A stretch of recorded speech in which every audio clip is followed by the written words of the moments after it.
I brought my first music workstation and I was in heaven. So many sounds, so many tracks to lay on my music. There was a manual and I read every word of it, as I always do. It started out with a warning. They said, this is an extremely powerful instrument and it can cause hearing damage. So especially if you're wearing headphones, keep that volume low. So I got to the end of the manual and there was a list of the other products they sell, and one of them was a hearing aid.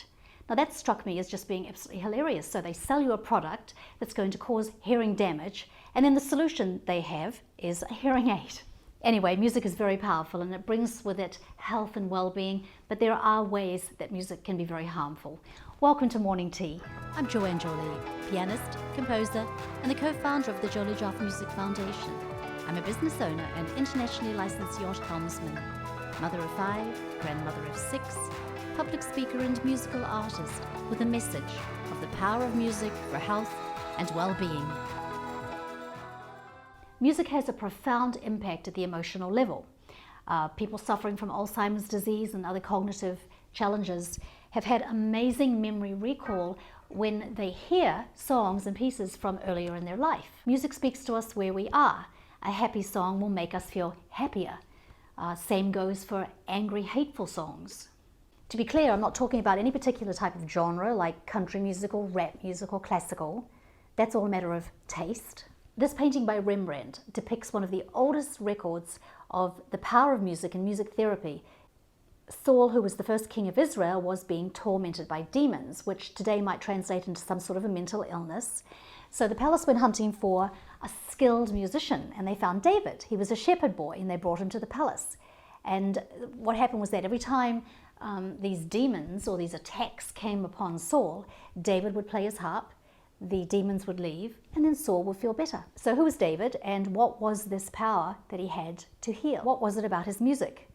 Well, we know what was in his heart because his songs are recorded in the Psalms. Read his songs for yourself. He was cathartically pouring out his heart and his soul, weeping and crying, expressing joy, anger at evil people, sorrowful when he did terrible things, lots of prayers, praying to God, praising God, asking God for things. And that is the spirit that was carried on the musical frequencies that consisted of his compositions. FYI, this was the same David that later killed the giant Goliath.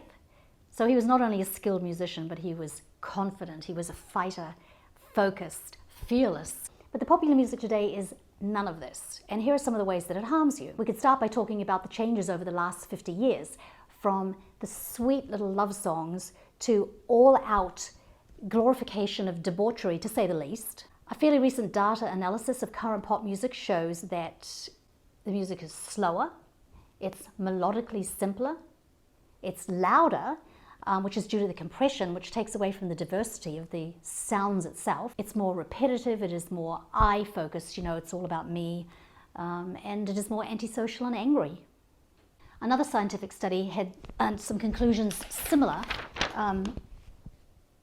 published a new report on songs released showing the diversity of note combinations has consistently diminished in the last 50 years. There's another study by the New York University School of Medicine identifying pop stars and their endorsements. Pop stars are pawns in many ways. Recording artists are often the face of commercial products, with children their target audience, and almost all of the food and beverage products marketed by them are unhealthy. There was one exception, pistachios, but the rest of it was soda, high sugar products, junk food. This is contributing to the alarming rise in childhood and teen obesity, which we know leads to diabetes and other serious health conditions.